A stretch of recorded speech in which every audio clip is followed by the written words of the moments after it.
नमस्कार दोस्तों, संसद की एक वीडियो जिसमें रमेश बिधूड़ी जी दानिश अली को आतंकवादी, उग्रवादी और मुल्ला कह रहे हैं, वो जमकर वायरल हो रही है। अब उसके ऊपर विपक्षी दलों ने भी अपनी बात कहनी शुरू कर दी थी। अखिलेश यादव जी कह रहे हैं कि उनका पुराना एजेंडा है, भारतीय जनता पार्टी का ये पुराना एजेंडा है, हमारा देश सेकुलर है और हम संविधान को मानने वाले लोग हैं। पहले अखिलेश यादव जी को सुन लीजिए, अखिलेश यादव जी क्या कह रहे हैं। केवल चेहरे से नहीं पहचाने जाते हैं, अपनी जवान से भी पहचाने जाते हैं। भारतीय जनता पार्टी के केवल एक नेता के ऐसे विचार नहीं हैं।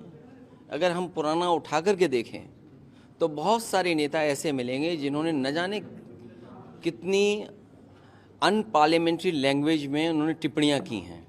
और फिर हमारा देश सेकुलर है, डेमोक्रेटिक कंट्री है, और लोकसभा में इस तरह की भाषा का इस्तेमाल करना, इनको हमेशा के लिए पाबंदी लगा देनी चाहिए। पूरी पाबंदी इन पर हो जिससे कि ये चुनाव भी न लड़ पाएं। ऐसी पाबंदी लोकसभा को इनके ऊपर लगानी चाहिए। दानिश अली कह रहे हैं इस्तीफा दे देंगे हम संसद से, हमारे साथ न्याय नहीं हुआ। तो ये लोकतंत्र का मंदिर है और यहाँ पर ऐसी भाषा का प्रयोग। देखिए, डेमोक्रेसी और दुनिया हमारी डेमोक्रेसी को बहुत करीब से देख रही है कि हमारे देश के लोग या वहाँ की जो लीडरशिप है, जो सरकार है, वो क्या फैसला लेती है। और नई लोकसभा में भारतीय जनता पार्टी का ये परिचय होना, पहले तो एक महाझूठ उन्होंने पेश किया बिल के माध्यम से, और फिर उन्हीं के लीडर की ये भाषा, शायद ये नई दिशा में भारत को ले जाना चाहते हैं। हमें उम्मीद है देश की जनता देख रही है और देश की जनता इसका जवाब देगी। भारत में हर व्यक्ति को हमारा संविधान जीने की आज़ादी देता है। उसका धर्म, उसकी जाति उसके लिए ही है, वो किसी दूसरे के ऊपर उन चीज़ों को नहीं थोप सकता। उसके बावजूद भी जैसे ही नए संसद में एक स्पेशल सत्र बुलाया गया, तत्कालीन सत्र बुलाया गया, उसमें इस तरह की बातें करना क्या जायज़ है? क्या रमेश बिधूड़ी जी को इस्तीफा नहीं दे देना चाहिए? जहाँ देश में मुस्लिमों को सिर्फ इसलिए टारगेट किया जाता है कि उन्होंने भारत माता की जय नहीं बोला, उन्होंने वंदे मातरम नहीं बोला, उन्होंने इनकलाब नहीं बोला, वगैरह वगैरह चीज़ें छांट कर लाई जाती हैं और उनको आपके सामने थाली में इस तरीके से परोसा जाता है मानो उन्होंने कोई युद्ध छेड़ दिए हों। बार बार इसी चीज़ पर टिप्पणी की जाती है, बार बार इसी चीज़ की बात की जाती है, और वो इसलिए की जाती है क्योंकि मुस्लिम सोए हुए हैं, और जब तक मुस्लिम नहीं जागेंगे तब तक इस तरह की बातें होती रहेंगी।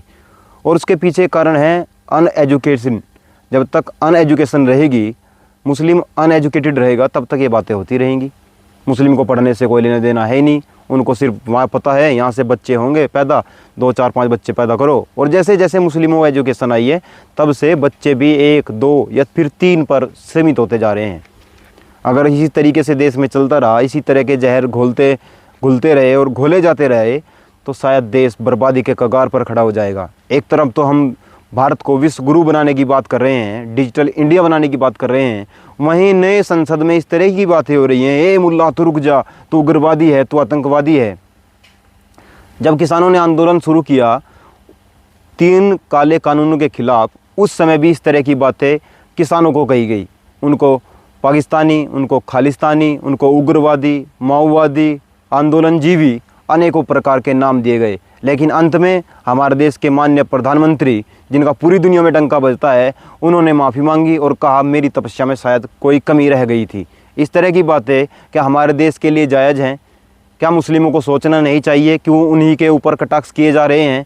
उसके पीछे क्या कारण उनको नज़र आते हैं? और जो मुस्लिम नेता है वो कौन सी निद्रा में सोए हुए हैं? कुंभकर्ण को जगाने के लिए हर तरह के उपाय किए गए, उनको भाले मारे गए, उनके पैरों पे बड़े बड़े लक्कड़ मारे गए, लेकिन जैसे ही खाना आया तुरंत कुंभकर्ण जाग जाते हैं, क्योंकि खुशबू जो है उनके अंदर चली जाती है। हालांकि वो अलग चीज़ है, कल्पना है, लेकिन क्या इस तरीके से मुसलमानों को सोए रहने से आज़ादी मिल पाएगी? जिस आज़ादी की बात हुई थी, भगत सिंह जी कहते हैं कि आने वाले समय में मेरे लोगों को, मेरे देश के लोगों को, मेरे भारतवासियों को केवल और केवल मुस्लिमों के नाम से डराया जाएगा। यहाँ गोरे तो चले जाएंगे, लेकिन ऐसे लोगों का राज आ जाएगा जो भारत को भिड़ाने की बात करेंगे, भारत को तोड़ने की बात करेंगे, भारत में धर्म की बात करेंगे, भारत में राजनीति की बात करेंगे। देश में एक राष्ट्रपति हुए हैं डॉक्टर APJ अब्दुल कलाम, उनको मिसाइल मैन की संज्ञा दी गई है, मिसाइल मैन कहा जाता है। वो भी मुस्लिम ही थे।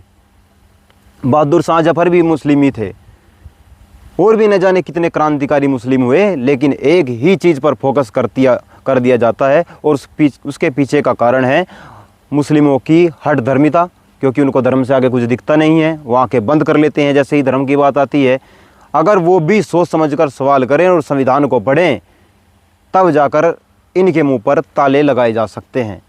खैर, आपको क्या लगता है, क्या रमेश भिदोड़ी जी को इसके लिए देश से माफ़ी मांगनी चाहिए, दानिश अली जी से माफ़ी मांगनी चाहिए, या फिर उन्हें इस्तीफा देना चाहिए? जुड़े रहिएगा गांव ग्वांड के साथ। जय हिंद, जय भारत। कमेंट